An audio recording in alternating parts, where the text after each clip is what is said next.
So I didn't go to Pitt, but I thought RUF was so cool that I wanted to be involved anyway. And anyway, Derek Bates married my wife and I. So RUF and I are great friends. But I originally gave this talk at a Jubilee conference, which is a yearly conference in Pittsburgh. And we do kind of breakout sessions. The topic of the conference is redeeming all things. How our Christian faith influences not just our faith, but all areas of our life, all vocations. So my vocation, and what I studied in school, is music and the arts. So I did a breakout session, and this is the notes from that. So I'm resurrecting it today. This talk, in a lot of ways, is a culmination of various, crises that I've worked through as an artist throughout my life. So those of you who don't call yourself an artist and think that creativity is weird, artists have angst. And if you don't understand that, then that's fine. If you are an artist and you have angst, welcome to the club. If you're an artist and you don't have angst, come talk to me because I want to know how you do it. Or I'll give you some things. Or I'll give you some things to have angst about. What is angst? I guess I say it anyway. So I'm from Pittsburgh. I didn't even know Pittsburgh was in that. I was also, here's the real thing, look. I was homeschooled, and what happens with homeschoolers is you read a bunch of stuff, but never hear the words actually said out loud, and you develop your own way of saying words. So, who knows where that came from? Either, I was a homeschooled Pittsburgher, so that's like hopeless concept. Anyway. So yeah, I'm going to tell you just real briefly. I'm going to try to keep this under an hour so that we can have a little time for questions. But I'm going to tell you just a little bit about my angst as an artist. If you want to go to the next slide. So these are some albums that I've worked on recently, back to 2013, I think. The bottom one in yellow is about to be released on Spotify, hopefully mid next week. And I'll be playing some stuff off these tomorrow night. That means follow and listen. Yeah, as a fellow Spotify artist, yeah. But these things took a really, really long time for me to develop. I grew up in a imaginative house, but not necessarily a creative, artistic house. So when I started to develop my gifts as a musician, I was kind of alone in doing that. I had a little bit of experience in church, but not a whole lot. And as any young person does, they look for affirmation and ways of kind of being affirmed in the things they care about. And my father encouraged me to go to music school, so I went to Geneva College for a year and then transferred to Duquesne. And the whole time I felt like an outsider who wasn't skilled enough trying to get on the inside. Plus I was a Christian at a mostly non-Christian university, so I was trying to be a good artist, first and foremost, and seeing other people and getting jealous and bitter and aggravated with my work and everything. And then I worked for 2 years in Aspen, Colorado as a recording engineer with classic music, and that was really great, but then I came back to Pittsburgh and didn't really like the freelance recording world. Just a lot of things about it that weren't appealing to me. So I started ministry, and through it that whole time I was working in the church as the worship leader. And the more I worked in the church, the more I really enjoyed ministry just for its own, but the more I saw my musical, artistic gifts being used as well. But when I started full-time ministry after 2 years after school, I didn't do anything creative for a really long time.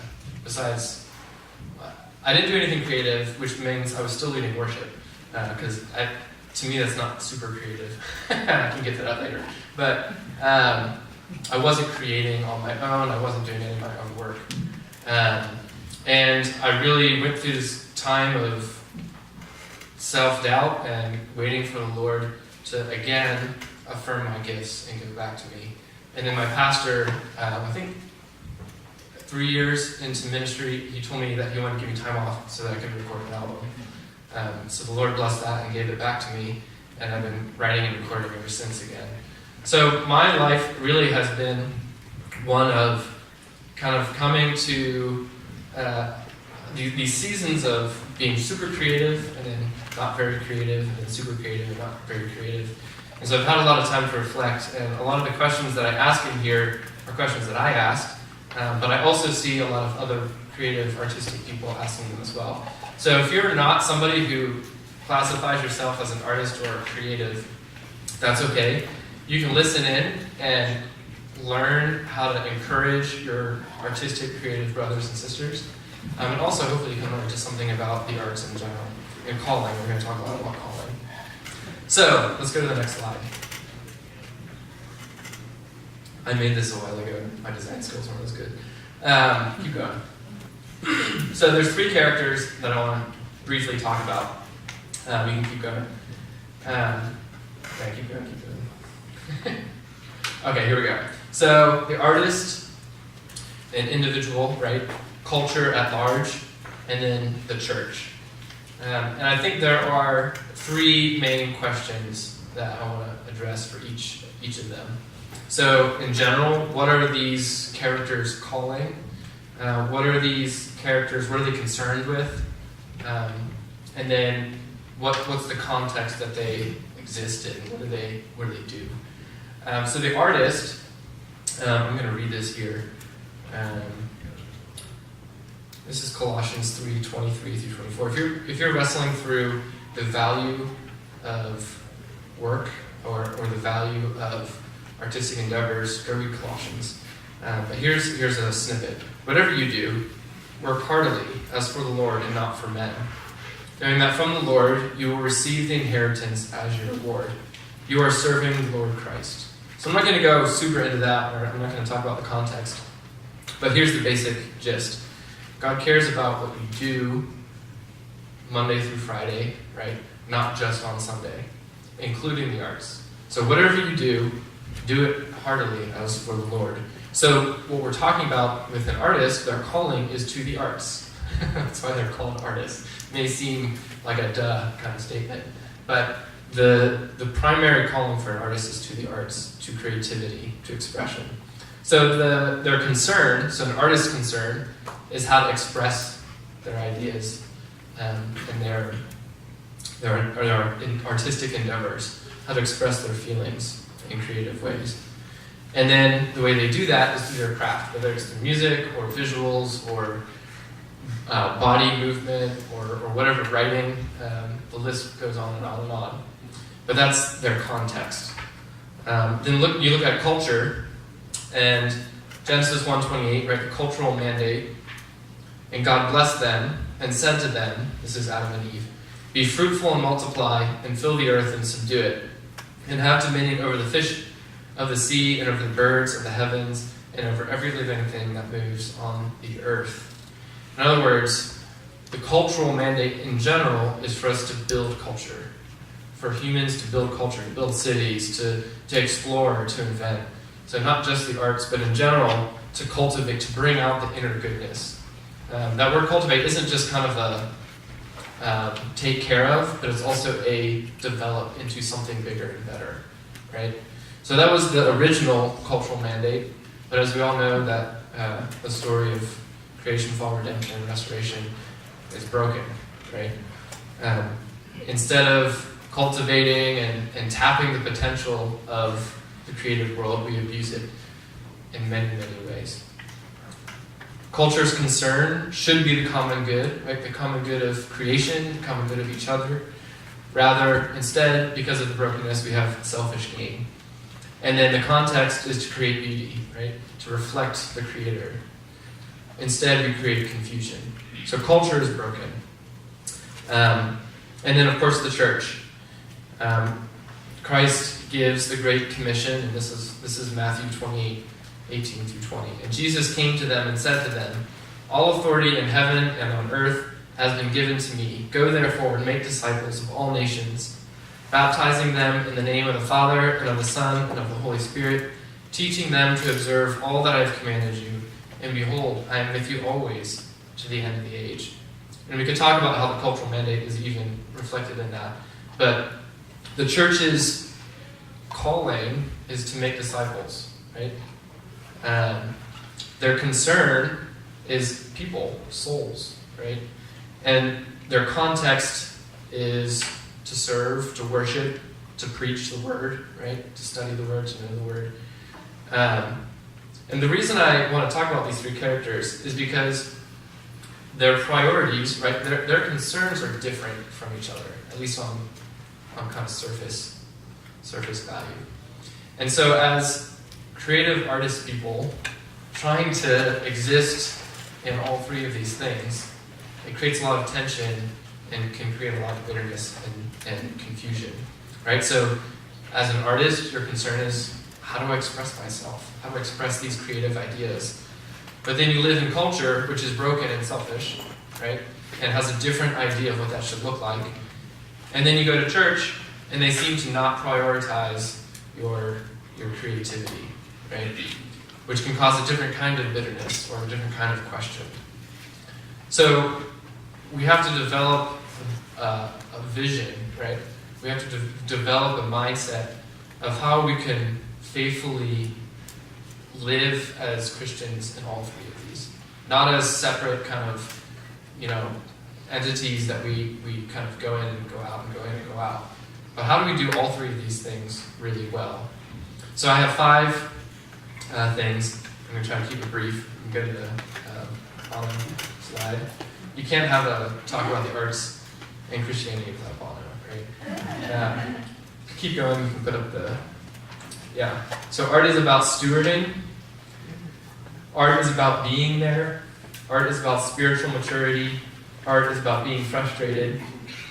And art is about the kingdom. So this is why I bring up Bono. So he talks about Isaiah 40, 3-5, and this is what it says. A voice cries, in the wilderness, prepare the way for the Lord. Make straight in the desert a highway for our God. Every valley shall be lifted up, and every mountain and hill be made low. The uneven ground shall become level, and the rough places a plain. And the glory of the Lord shall be revealed. And all flesh shall see it together, for the mouth of the Lord has spoken. And Bono talks about how he sees the role of art to prepare the way for the Lord, to make the glory of the Lord easier or to be revealed within culture.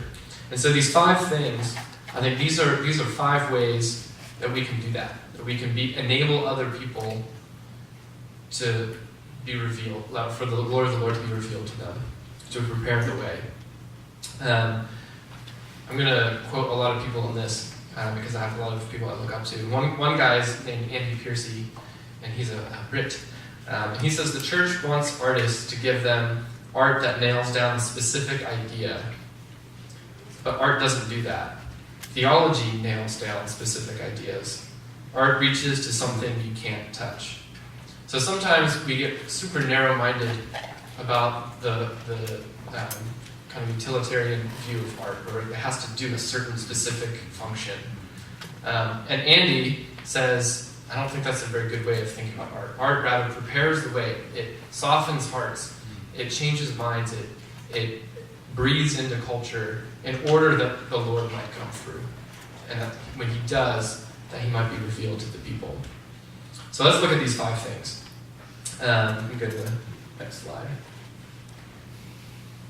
Art is about stewarding. So artists enable needed human emotions and experiences in others. I'll say that again. Artists enable needed human emotions and experiences in other people. This became clear to me when I was talking with my dad, who's a physics professor, and he's creative, but he's not an artist. And this thing he told me was really pretty simple, but it changed my world. He said, sometimes you just need a good cry. And you put on a sad movie because you need a good cry. And to me, that was like, oh my goodness, I get it. See, I was taking for granted the fact that I could express my emotions at any moment I wanted. I could pick up my guitar and just represent really well what I was feeling and thinking. And I realized that that's the gift of an artist. Not everybody has that gift. And so one of the primary callings for an artist is to give that to other people, to help people express the emotions that they're feeling inside of them. Again, Genesis 1:28, God gave Adam and Eve creation to steward. And the area of creation that artists steward is emotions and experience. My wife is a mental health expert. She's a therapist, a social worker. She stewards the mental health, right? We sort of do similar things in some ways. She does it in a more clinical, probably healthy way than I do. But she stewards the health of our minds, right? Of our emotions, of our bodies. My dad is a physics professor, right? He stewards ideas and equations and our understanding of the physical world. He manipulates things and splits particles and things I don't understand. My job as an artist is to steward the imaginations of other people. Your job as creative people is to care about how people are imagining things. That's the area that God has given you to steward. There's a guy named Makoto Fujimura who, if you haven't read his book, Culture Care, you really, really should. He talks about how being a steward of imagination breaks up the soil of culture. So there's this image of culture where there's like this ground that's really hard and it's barren and there's nothing growing in it. And in order for things to grow, right, we want to get things to grow as part of our calling to God. What you have to do first is to break the ground up. You have to plow it. You have to get in and with sharp objects and heavy tools and break the ground up so that seeds can go in the soil and grow. And so Makoto talks about how artists are the ones who get in there and care about the health of the soil so that other things can grow. He says we don't need beauty, but beauty is what takes us from survival to flourishing. It answers the why in life. Our work as artists is often less about the person of Jesus, right? Instead, we're stewarding our culture's shared experience. And I really like this idea of the soil is not owned by just me or just the culture or just the church. If you can imagine with me, we're all, the church, the artists, and culture, we're all eating from the same crop, right? The nutrients that are in the soil are the same nutrients that we're all pulling from. So I can't just care about my own experience. I have to care about other people's experience. The church can't just care about their own experience. They have to care about culture things and what culture does. Because we're all part of the same soil. We don't own the soil. And so as artists, that's our job. We care about the soil. We care about the imaginations of people. An example of this is my sister. She stewards the imaginations of young people. She isn't right now. She was a theater teacher in Boston for a couple of years. And she got this letter. You can go, there's my sister. She just got married a year ago. Yeah. So she got this letter.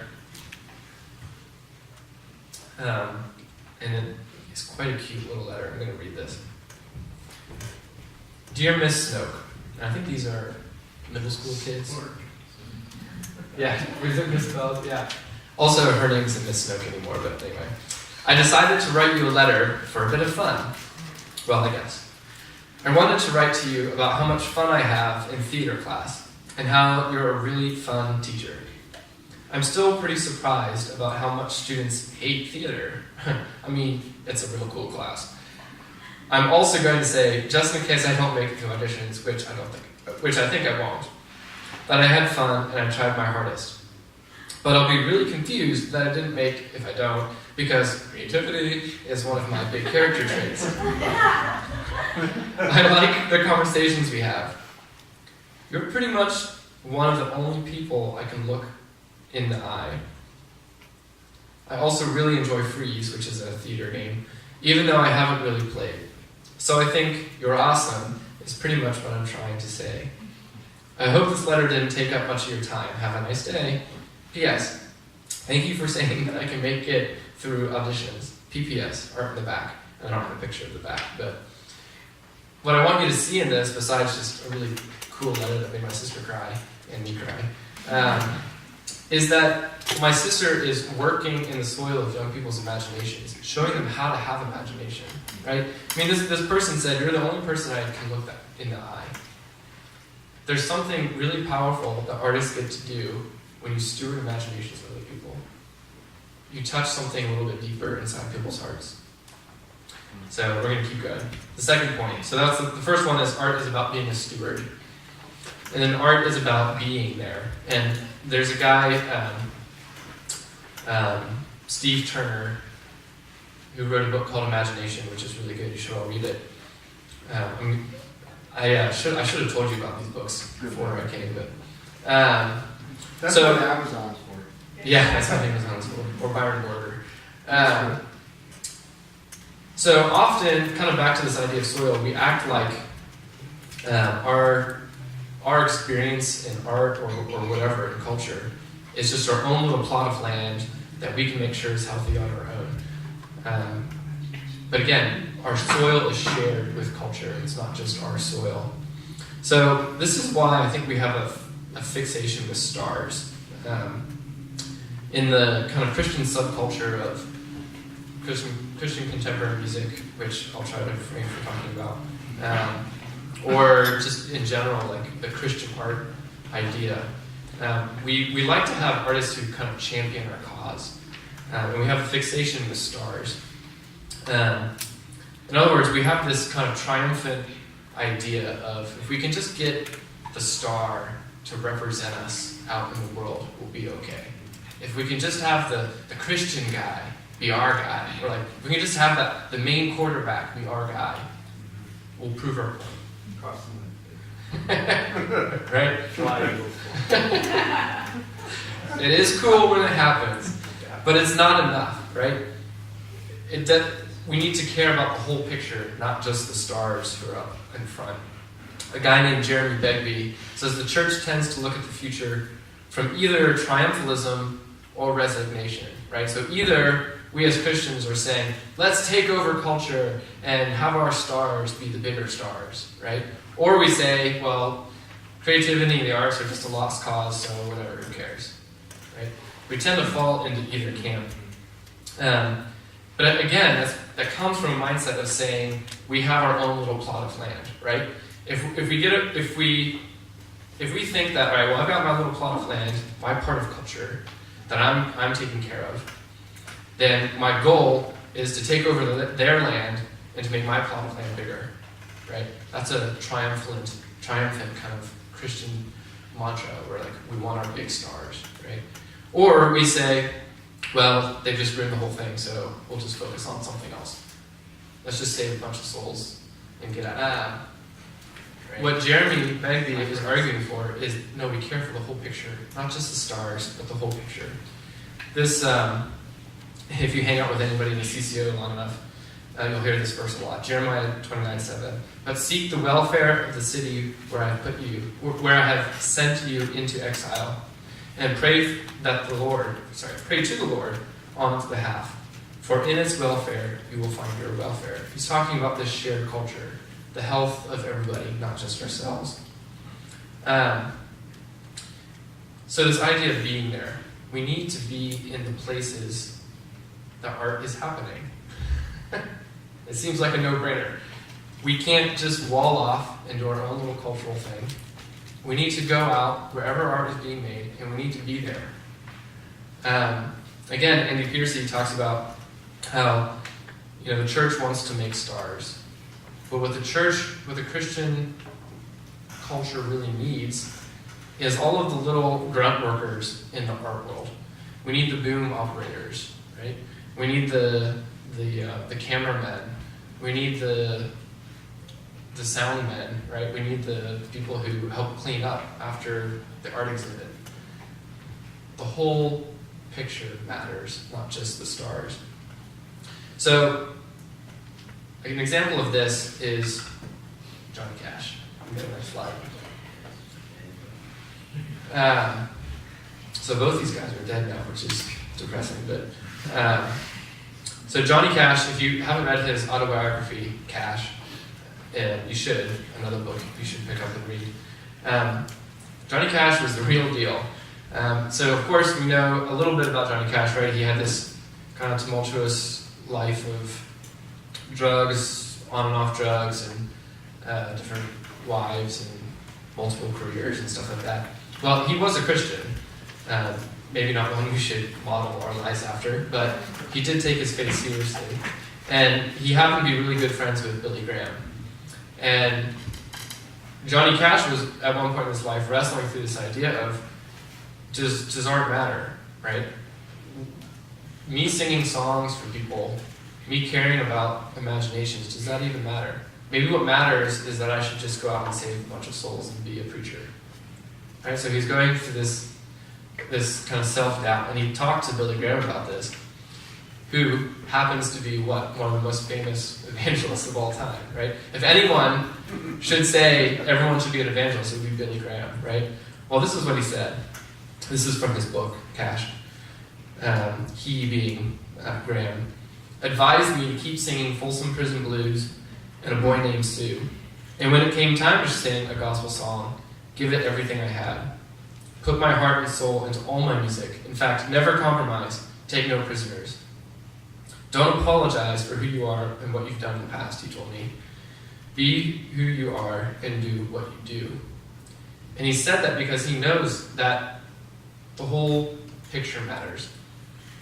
Christians need to be in the places that art is being made. It's as simple as that. So be there. Art is about being steward. Art is about being there. And then art is about spiritual maturity. T.S. Eliot said, "It is just literature that we read for amusement or purely for pleasure that may have the greatest and least suspected influence upon us." I love that quote. I'm going to say it again. It is just literature that we read for amusement, and you can insert media, art, whatever it is, or purely for pleasure that may have the greatest and least suspected influence upon us. You know, I watch Friends a lot on Netflix, which is not any kind of bastion of moral art. It's fun, but I really have to watch myself because, you know, I might just be eating my dinner and have it on the background or something like that. But it's the subconscious things that I consume that gets to dictate my imagination, right? We're stewarding our imaginations. It's the things that I just eat every day that's going to determine the health of my imagination. The health of your imagination matters. Your sanctification as a Christian matters for you as an artist. They're not separate things. So here's a question. Who's forming your imagination? Maybe you never thought about it. I hadn't thought about it for half my life. Can you even say, oh, my imagination, the things that I visualize in my head or feel in my heart or the sounds that I hear are because of this or this and this? Who's stewarding your imagination? Why are you creative? Who are the people who have influenced you in that way? Well, as Christians who are being sanctified, we say that the Holy Spirit and God's Word should be doing that. Right? Our imaginations should also be sanctified, not just our morals and our biblical understanding. Our imaginations need to be sanctified as well. So the best way you can grow as an artist, and I really, really mean this, is to take your sanctification seriously. The best way you can grow as an artist is to take your sanctification seriously. And it took me forever to understand that. It doesn't make sense when you're in a practice room, practicing guitar over and over again, to think my sanctification matters. And maybe it doesn't make my fingers move a little bit better. But again, art and music and whatever isn't just about the craft, right? It's about the stewarding of imagination. So, I'm gonna not belabor this point. But this requires a lot of patience. And I think this is where some of the bitterness of being an artist can slow us down, right? We want to have insight. We want to be the person who has the kind of most creative painting or play or song or whatever. And when we don't, we get a little frustrated, right? We get a little bitter. So being patient with the Lord's work in your heart and taking it seriously is part of what it means to grow as an artist. Andy Piercy says, the church often prepares us for large-scale attack by the devil. That's not usually what happens. Instead, we just meet a bunch of really nice people in our art that we replace our Christian fellowship with. Over time, our faith collapses, not by a large-scale attack, but by the slow erosion of our foundation. One of the things that I've seen within the church is this kind of skeptical nature of, well, if you're an artist, you're just going to go be a sinner, right? Or, I was just talking to one of my students. She's a very, very talented actress, and I really think that she has a career ahead of her. But her boyfriend is super skeptical that if she goes to Hollywood, she's going to not be a Christian anymore, right? We view the artist as the outsider, as the sinner, right? And we often see the people, doing the terrible things and having loose morals, and think that, well, if I'm an artist, I just got to make sure I don't do that. As long as I'm not doing that, I'll be okay. But I don't think that's how the devil or our sin or whatever actually works against us. What really happens, and I see it all the time, all the time, is that we go into culture, we go into the world, and we think that we're going to meet a bunch of really nasty sinners. But instead, we meet a bunch of really nice people, right? People who get us, people who are creative and can speak our language. They're really nice. And so we slowly start to replace our Christian community with these just really nice people.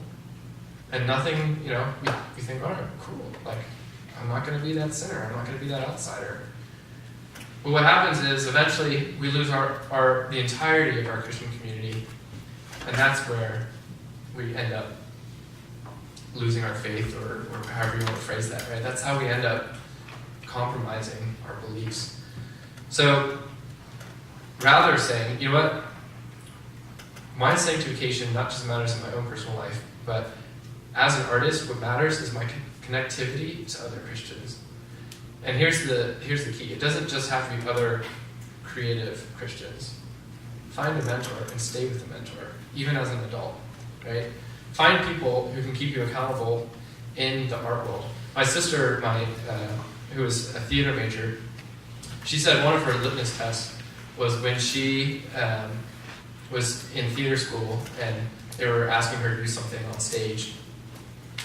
If she felt like when she was going back and talking to her Christian friends, and they asked her, well, what did you do in class? And she was embarrassed to tell them what was going on. She's like, well, maybe I shouldn't be doing that, right? The important part there is not the, I shouldn't be doing that, right? The walls, but it's I have a Christian friend who is asking good questions about me, right? I have community. Even though I'm in this weird art world, I have friends who are Christians who love God and take their sanctification and my sanctification seriously. So art is about spiritual maturity. There's a lot more I can say about that, but I'm going to jump forward and go a couple slides. Yeah. Ask me sometime later if you want about After the Fire and Andy Piercy and U2. It's a good story, but I'm going to skip it for now. Art is about being frustrated. Here's one of my favorite ones. Again, bitterness is one of the biggest challenges for an artist. We feel like we aren't getting what we deserve, right? I work so hard, and no one understands. Or I've put so many hours into this painting and someone looks at it for 15 seconds and says, nice job. Thanks. Right? Or I've worked for 3 months to put my music on Spotify and I have 6 monthly listeners. Right? Or whatever it is, right? We feel like we're not getting what we deserve. We feel like there's work and no reward, and people don't understand us, right? So that we're on one end, on the culture end, we feel like we're just running up against brick walls. On the other end, there's a tension with the church, where we go to church and we don't feel like we fully belong there either, right? So in some ways we're straddled between two worlds, both of which are really important, but we don't feel like we quite belong in either. And this is where it's hard to explain this unless you are just there. If you don't understand this, that's all right. But if you feel like you're an artist and the church doesn't really quite get you 100%, and you go to culture and they don't quite get you 100% because you're this weird Christian person trying to do art, you're not alone. That is normal. And that's where a lot of the bitterness happens. As an example of this, you can go to the next slide. So if there aren't any visual artists in this room, I may say something that is a half-truth. You can correct me, because art critiquing is one of these dangerous areas. But I'm going to say some things about this piece. So this is Van Gogh, and he grew up thinking he was going to be a pastor. So he was oriented towards the church. He was studying in seminary. Things didn't work out, and he didn't do that. And then he started painting, right? And he was in this kind of artistic, creative world, but he was split between these two worlds of the church and of the arts. And so if you look at this painting, and I got this from Makoto Fujimura, so hopefully he's right. The church steeple is the only kind of straight line in that whole thing. And so your eye goes to that straight line pretty naturally. And so critics would say that Van Gogh is saying the church is the foundation, right? The building block of culture, of society.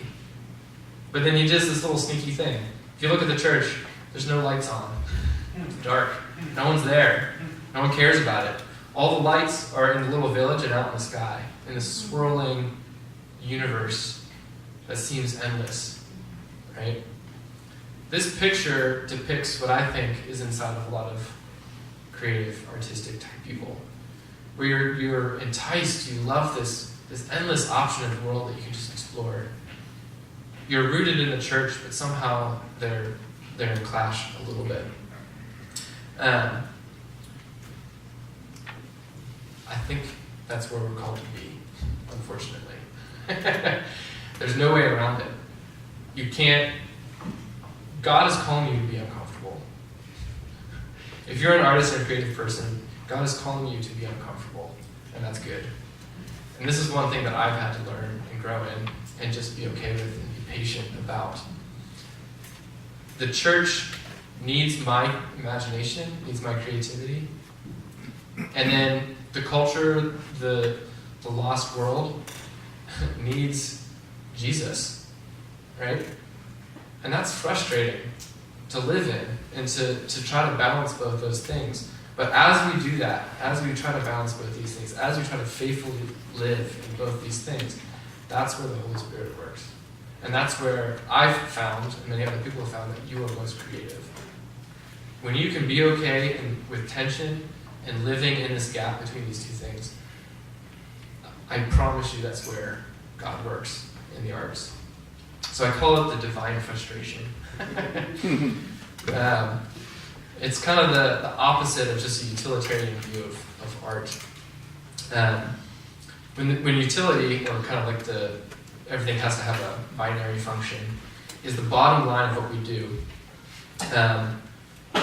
we end up asking the question of what can it do for me, right? What is it doing for me? What is it doing for me? What can I get out of it? But when rather we say, actually as an artist, I'm being called into this difficult, hard world between these two different entities. God is calling me into that. You're asking the question, what can I give? How can I serve? How can I bring unity between these two things? That's a mission. If you know anything about missions, that's what a mission field looks like. You're pulling many different kind of things together under the name of Jesus. So as artists, your mission is to pull these two seemingly aggravating entities together by just being there, being in the gap. So here's my Venn diagram. Da, da, da. Just keep clicking until they all appear. Everyone say this is not the Trinity. This is not the Trinity. Okay, it's not a Trinity. It's just a Venn diagram. So,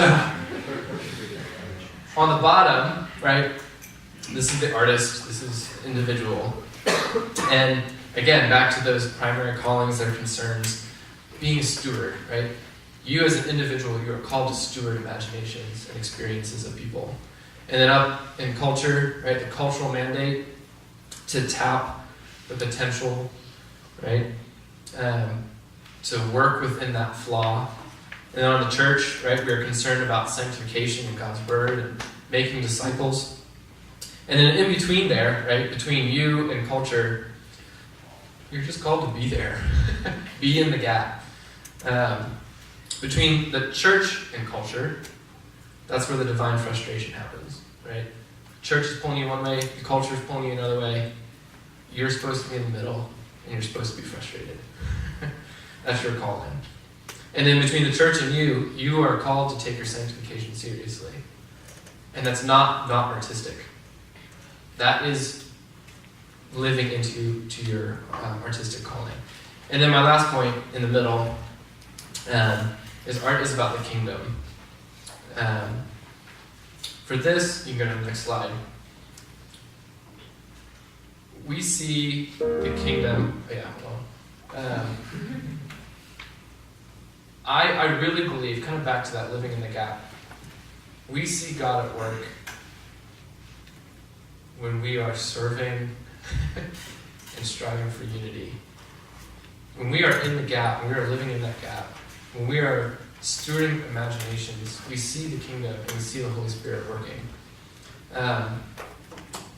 Revelation 5:9-10 says, "And they sang a new song, saying, 'Worthy are you to take the scroll and to open its seals. For you were slain, and by your blood you ransomed people for God, from every tribe and language and people and nation. And you have made them a kingdom and priests to our God, and they shall reign on earth.'" In other parts of Revelation, it talks about worshiping the lion and the lamb. And actually, we're going to sing that, I think, tomorrow or something. But we worship Christ as both the conquering lion, but also the crucified lamb, right? There is tension even in our picture of the kingdom. What seems to be at odds, right? A lion and a lamb. What seems to be at odds, multiple cultures worshiping together. What seems to be at odds in the arts is included in our picture of heaven, right? We see the kingdom of God coming to earth, being spread when we live into those hard places. This song, I'm going to play. Before you play it, I don't remember all the details, but I'm going to go off on a limb here. I'm pretty sure I know for sure that the choir, the first choir you're going to hear in this recording is a South African choir. And I'm pretty sure they were formed as part of an apartheid awareness thing. And then the second choir you're going to hear is a kind of chamber choir from Britain who are singing the Agnus Dei, which is a very kind of classic Western European Catholic chant. It's not the original chant, but it's the original lyrics. Over top of this "Lord, bring peace to Africa" chant from the South African choir. And it's this song, is such a beautiful picture to me, artistically speaking, of how this tension can be super beautiful. And we can see the kingdom even in this tension. The South African choir and the chamber choir seem first to be at odds, right? But they end up making this beautifully dissonant but harmonious song. And artistically, that's what we're talking about. Seeing the kingdom even in this tension. So let's listen to this song.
If you're not asleep now, well. It's beautiful. Well, I can go to the last slide. Here's some of the books that I mentioned.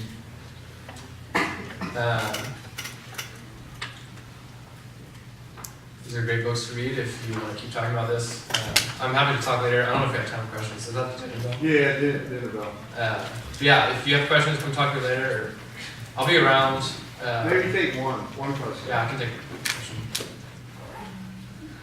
How do we find your stuff? DanielSnoke.com. Daniel Smoke? Snoke, like Supreme Leader Snoke from Star Wars. Snoke.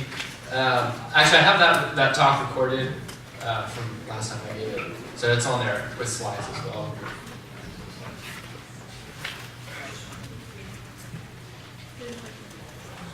I was just curious, like, what you would say to people who are like, questioning their role as an artist. Mm-hmm. Like, if you're not sure, if you don't for sure feel called, but you don't know what you should do this.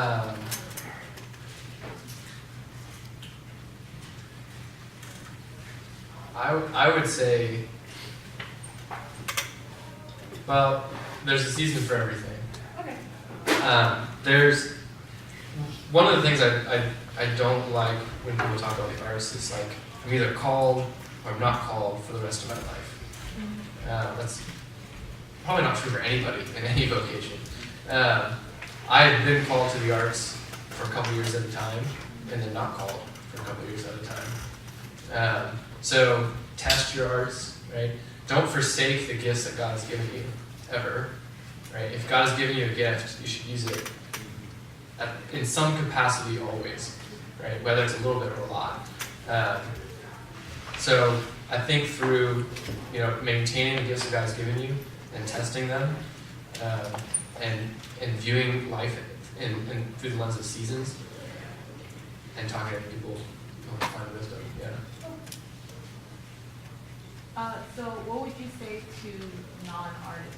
Like, how should we approach, or how should we make artists' lives better or easier? Yeah. Well, the first thing I would say to non-artists is you may not be an artist, but you have an imagination. And your imagination is still being stewarded by somebody, right? If you don't know who it is, that's a problem. So even for non-artists, you need to know who's forming your imaginations. So find an artist friend and ask them how to do that. That will encourage them immensely. If an artist had a friend come up to them and say, "Hey, I trust you as a Christian and as an artist. Show me how to care about my imagination," you'd probably make them cry. In a good way. Like they'd be like, "Oh, yes." I don't know if that helps, but yeah. Yes, so my question is, let's say you want to be a Christian teacher. Mm-hmm. So, do you think should one's target be primarily the church or the secular world? Or is it possible to do both at the same time? Yeah.